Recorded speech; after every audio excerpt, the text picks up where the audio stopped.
మీ ఎలాంటి వ్యాపార ప్రకటనలకైనా వెంటనే మా ఛానల్ సంప్రదించండి. అందరికీ శుభాభినందనలు. మీనరాశి ఈ 2026 జూన్ నెలలోకి అడుగుపెట్టేశాము. ఈ జూన్ నెలలో రాసుల్లో ఆఖరి రాశి అయిన మీనరాశి వారి గ్రహస్థితులు ఏ విధంగా అనుకూలిస్తాయి, ఏ ఏ విషయాల్లో ఖచ్చితంగా జాగ్రత్త పడాలి, ఏ ఏ రంగాల్లో మీకు ఊహించిన అద్భుతాలు జరగబోతున్నాయనే విషయాలు కూలంకుషంగా తెలుసుకుందాం. ముందుగా మీనరాశి వారికి అద్భుతమైన సాధారణ లక్షణాలు తెలుసుకోవాలి. జ్యోతిష్ శాస్త్రం ప్రకారం పూర్వాభాద్ర నక్షత్రం 4వ పాదము, ఉత్తరాభాద్ర 1, 2, 3, 4 పాదాలు, రేవతి 4 పాదాలులో జన్మించిన వారంతా మీనరాశి వారే. అలాగే మీ పేరులో మొదటి అక్షరం ది, దు, శం, దా, దే, దో, చ అనే అక్షరాలతో మొదలైనట్లయితే మీది ఖచ్చితంగా మీనరాశి అవుతుంది. మీనరాశి అనగానే మనకు ముందుగా గుర్తొచ్చేది జలతత్వ రాశి. ఒకటికొకటి వ్యతిరేక దిశలో ఉన్న 2 మత్స్యాలు, అంటే 2 విభిన్నమైన ఆలోచన ధోరణ నిర్ణయాల్లో లోతైన వైరుధ్యాన్ని సూచిస్తాయి. ఎదుటివారు ఏ చిన్న కష్టంలో ఉన్నా సరే అస్సలు చూడలేని మనస్తత్వం, వెంటనే వారికి తమ వంతు సహాయం చేయడానికి మనస్ఫూర్తిగా ముందుకు వచ్చే గొప్ప లక్షణం వీరిది. కల్పనాశక్తి, ఇమాజినేషన్ అనేది పుట్టుకతోనే ఉంది. ఏదైనా ఒక విషయాన్ని చాలా సృజనాత్మకంగా ఒక సరికొత్త కోణంలో ఆలోచించగల అద్భుతమైన ప్రతిభ వీరి సొంతం. కళల పట్ల, సంగీతం పట్ల వీరికి అమితమైన ఆసక్తి ఉంటుంది. మీరు కొన్నిసార్లు కఠినమైన వాస్తవాల ప్రపంచానికి, రియాలిటీని ఫేస్ చేయడానికి ఇష్టపడరు. ఒకటి కలడకంటూ తమదైన ఒక అందమైన, సురక్షితమైన ఊహా ప్రపంచంలో జీవించడానికి ఎక్కువగా ఆసక్తి చూపిస్తారు. ప్రేమ వ్యవహారాల విషయంలో మీరు నిజాయితీగాను ఎంతో డీప్ కనెక్ట్ అయి ఉంటారు. తమ భాగస్వామికి ఎంతో ప్రాధాన్యత ఇస్తారు. ఎవరైనా వీరిని మోసం చేస్తే మాత్రం ఆ బాధ నుండి, డిప్రెషన్ నుండి బయటపడడానికి చాలా సమయం తీసుకుంటారు. వీరికి ఉన్న ఇంట్యూషను, ఏదైనా మంచి కానీ చెడు కానీ జరగబోయే పరిస్థితులు పలిగట్టే 6th సెన్స్ బాగా పనిచేస్తుంది. మీనరాశి వారు తీసుకునే నిర్ణయాలు చాలా వరకు భవిష్యత్తును ముందుగానే ఊహించగలిగిన తత్వంతో తీసుకుంటారు. 10 మందిని కలుపుకుపోయే తత్వం వీరిది. ఈ లక్షణాలన్నీ మీనరాశి వారికి ప్రపంచంలో ఒక ప్రత్యేక స్థానంలో కూర్చోబెడతాయి. ఒక ఆకర్షణీయమైన వ్యక్తులుగా కూడా వీరిని తీర్చిదిద్దుతాయి. ఇక 2026 జూన్లో ఓవరాల్గా ఎలా ఉంటుంది గ్రహస్థితులు అంటే, ఈ సంవత్సరం ఈ రాశి వారికి ఆదాయం 14 ఉంటే ఖర్చు 11 ఉంది కాబట్టి అదే ఇప్పుడు ఈ మాసంలో కూడా వర్తిస్తుంది. గురు భగవానుడు జూన్ 1 వరకు అర్ధాష్టమ స్థానంలో ఉండి ఆ తర్వాత అక్టోబర్ 30 వరకు 5వ ఇంట్లో సంచరించడం వల్ల గురువు మార్పు మీలో ఎంతో కొంత మానసిక ఊరటనిస్తుంది. కానీ ఇక్కడ మీరు చాలా జాగ్రత్తగా గమనించాల్సిన ముఖ్యమైన విషయం ఏంటంటే, కర్మకారకుడైన శనిదేవుడు ఈ సంవత్సరం అంతా మీ జన్మరాశిలో, అంటే మీ మొదటి స్థానంలో తిష్టవేసి ఉండి ఏలినాటి శని ప్రభావాన్ని పూర్తిగా మీ వైపు చూపిస్తున్నాడు. కనుక దీనికి తోడుగా అక్టోబర్ 1 నుంచి రాహువు మీ 12వ ఇంట్లో, కేతువు 6వ ఇంటిలో సంచరిస్తారు. కాబట్టి ఏలినాటి శని తీవ్ర ప్రభావం వల్ల మీనరాశి వారికి ఈ సంవత్సరం అనేక ఇబ్బందులు, గ్రహస్థితులు కలిగించవచ్చు. మీ వృత్తి, వ్యాపారంలో మీరు ఆశించిన స్థాయిలో మీకు అనుకూలించకపోవచ్చు. అలానే మీరు ఎంతో మంచి చేసిన ప్రతి ఒక్కరిలోనూ మీలోని లోపాలు ఎత్తి చూపడానికే ఉండేవాళ్ళు మీ చుట్టూ చేరతారు. కాబట్టి మీరు మాట్లాడే ప్రతి మాట, వేసే ప్రతి అడుగు ఆచితూచి అడుగు వేయాలి.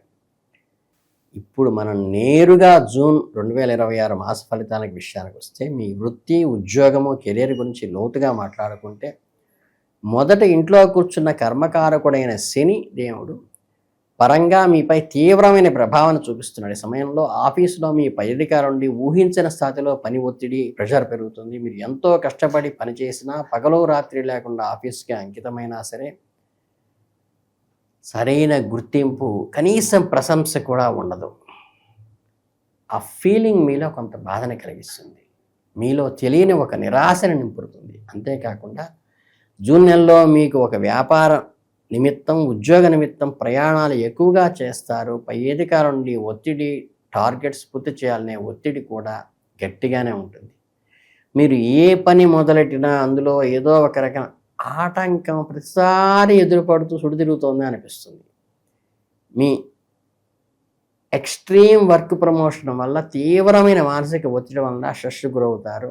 ఒకవేళ మీరు సొంత వ్యాపారం చేస్తున్న వారైతే జూన్ నెలలో చాలా అప్రమత్తంగా ఉండాలి. మీ కాంపిటీటర్స్, మీ పోటీదారులు మీ వ్యాపారాన్ని దెబ్బతీయడానికి, మీలోని లోపాలని ఎతకటానికి కుట్రలు పన్నుతూ ఉంటారు. వారి వల్ల మీరు ఊహించని వ్యాపార నష్టాలు కూడా కలగవచ్చు. ఈ దాగి ఉన్న శత్రువులను ఎదుర్కోవటం మీకు కొంచెం సవాల్. ఒకవేళ మీరు భాగస్వామ్య వ్యాపారంలో పార్ట్నర్షిప్ బిజినెస్లో ఉంటే మీ పార్ట్నర్లో కూడా చిన్న చిన్న విషయాలకే తీవ్రమైన విభేదాలు సూచనలు ఉన్నాయి. కాబట్టి ఆర్థిక విషయాల్లో, అగ్రిమెంట్ విషయాల్లో తొందరపడనే వద్దు. ముఖ్యంగా రాహువు 12వ ఇంట్లో, కేతువు 6వ ఇంట్లో ఉండటం వల్ల కెరీర్ పరంగా మిశ్రమ ఫలితాలను ఇస్తాయి. కొన్నిసార్లు పొద్దున్నే ఊహించని లాభాలు వస్తే మరికొన్నిసార్లు పొద్దున్నే కష్టాలు కూడా కలుగు చేస్తాయి. అంటే రాహుకేతువుల ప్రభావం వల్ల మీ ఉద్యోగంలో ఆశ నిరాశలకి డోలాయమానంగా ఉంటుంది. కేవలం మీ పని మీరు పర్ఫెక్ట్గా చేసుకుంటూ మీ మనస్తత్వాన్ని స్థిమితపరుచుకుని నిరాశ పడకుండా అద్భుతంగా సంయమనంతో పాటిస్తే విద్య మరియు వైజ్ఞానిక రంగాల్లో విద్యార్థులకు, పరిశోధకులకు మంచి అనుకూలమైన సమయంగా చెప్పవచ్చు. పశు సంబంధమైన విషయాలకు సంబంధించిన వ్యాపారాలు చేసే వాళ్ళకు కూడా ఈ నెల యాక్టివ్గా సాగుతుంది. ఎంతసేపటికి రియాలిటీకి దగ్గరగా, ప్రొవోకింగ్ దూరంగా ఉండండి. ఆర్థిక పరిస్థితులు, డబ్బు వ్యవహారాల గురించి చర్చిస్తే జూన్ నెలకు మీకు విశ్రమ ఫలితాలను ఇవ్వబడుతోంది. మీ 5వ ఇంట్లో ఉన్న గురు భగవానుడికి అపారమైన దయ వల్ల మీకు డబ్బు రాకైతే సాఫీగా ఉంటుంది. కానీ షష్టవది సంపాదించిన డబ్బులో మీరు బాగా ఎంజాయ్ చేసే పరిస్థితులే ఉంటాయి. అత్యవసరంగా అయినా సరే ఎక్కడ నుండో ఒక చూడండి, సమయానికి డబ్బు అయితే అందుతుంది, అవసరాలు పెరుగుతాయి.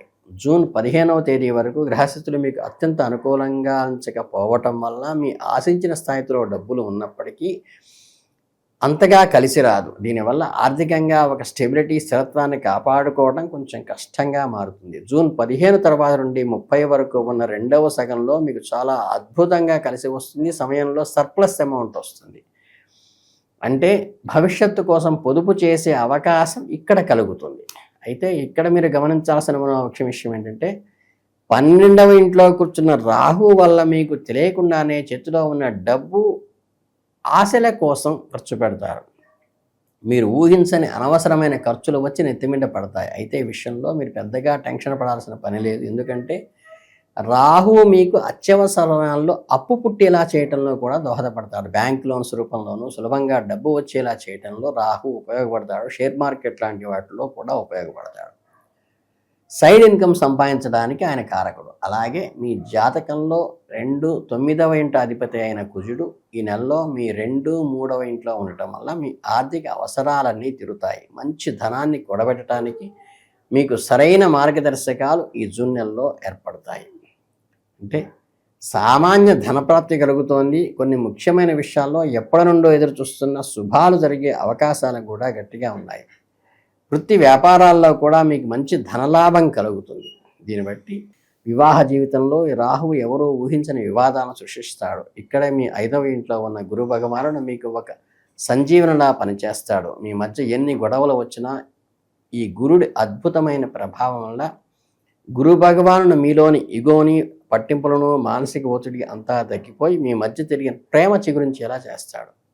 మీకు మీ జీవిత భాగస్వామి చాలా సులభంగా కన్విన్స్ చేసి పాత గొడవలు మర్చిపోయి సంతోషకరమైన వివాహ జీవితాన్ని లీడ్ చేయగలుగుతారు. ఒకవేళ మీరు కనుక ఎవరినైనా మనస్ఫూర్తిగా ప్రేమించి ఉన్నట్లయితే జూన్ 15 తర్వాత మీ నిర్ణయాలు మీ ఇంట్లో పెద్దలకు చెప్పటం లేదా పెళ్లి గురించి అడుగు ముందుకు వేయటం చాలా మంచిది. అప్పుడు మీకు గ్రహస్థితులు అనుకూలంగా ఉండి పాజిటివ్ రిజల్ట్స్ వస్తాయి.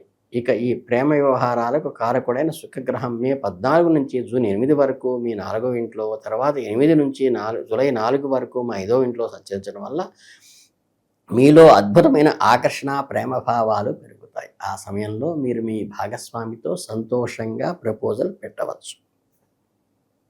ఇక ఉమ్మడి కుటుంబము, స్నేహితుల విషయానికి వస్తే ఈ నెలలో మీ మిత్రులు మరియు కొందరు దగ్గర బంధువులతో కొన్ని ఊహించిన సమస్యలు ఎదుర్కొనేవలసి వస్తుంది. 12వ ఇంట్లో ఉన్న రాహువు, మొదటి ఇంట్లో ఉన్న శని వల్ల మీ కుటుంబ జీవితంలో ఆశించినంత